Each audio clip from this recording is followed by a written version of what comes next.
Another great topic. I think that, when we're talking about leverage, we need to recognize that leverage is a thing, right? Leverage is something that happens when you take the right kind of action. So the question for me and how I understand the question is, how do I take the right kind of action consistently and take the correct action concerning the things that are important to me? And so what I'd like to share is just one, we've got to move ourselves through those levels of learning, right? We've got to get mastery on doing the right things. And so most of us are, consciously incompetent, right? We don't even know that we don't know.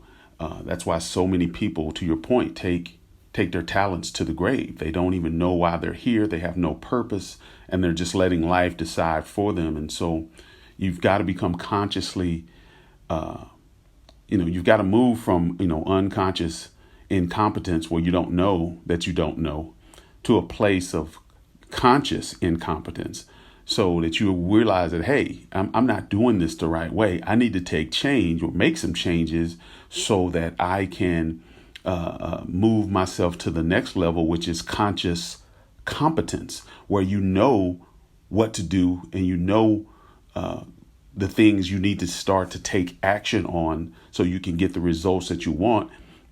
And through enough time, you'll move to that fourth level, which is unconscious competence, right? Where you know that you're doing the right thing automatically, or excuse me, unconscious competence is where you're doing the right thing automatically. Basically, you systematize doing the right steps because you have done them long enough that it becomes automatic for you. And so that's how, one way that we leverage. We can create leverage to start to get the things that we want is to get ourselves to that fourth level of learning, which is unconscious competence. And then the last thing I think is really important is to have the right kind of paradigm, right? How do you see your existence? How do you see this life? Are you a glass half full person or are you a glass half empty person?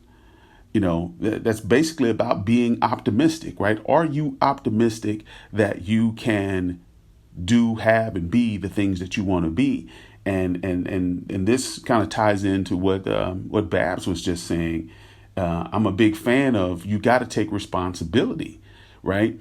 The paradigm of saying, look, I am responsible for everything.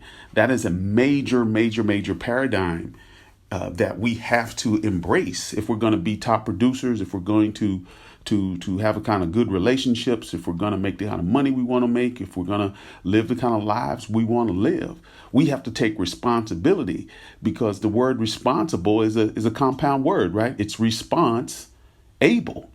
We're able to respond, and it is in our response to life's circumstances is where the rubber meets the road. So you definitely got to embrace the responsible paradigm that you are response able and that you have to give meaning to everything that happens to you in your life.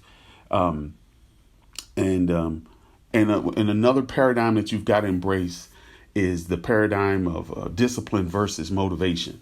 I've talked about this in this room a bit, that discipline is much more important than motivation. I don't come to this room for motivation. I come to this room for education. I come to this room for inspiration. But see, motivation, it comes the kind of motivation that's going to lead me to high achievement and growth. That motivation has got to come from me. But more importantly, I have to be disciplined to do the things that I know even when I don't feel motivated. And that's another piece where I think people are kind of missing. It's a subtle difference that people are missing, that people internalize discipline as punishment. And they're two different things. When you are disciplined, when you follow the recipe, you get a good product and you thrive. Punishment is when you go against the rules or the laws or the mores, and there's punitive action because you didn't follow the rules. So discipline is more important, because you want to get up, come to rooms like Get Up and Grow, the gratitude room, positive rooms here on social media to take advantage of this information that people are giving you, right? This information we get, people are producing workshops and charging people hundreds of dollars for this information that we're getting in these kinds of rooms. So this is gold. So hopefully you guys have a pad and paper and you're taking notes when people are dropping these dimes, so that you can take this information and start your process of a mastery of this info, so that you can take action, because leverage is only going to happen when you take action. So my name is David, and I'm complete.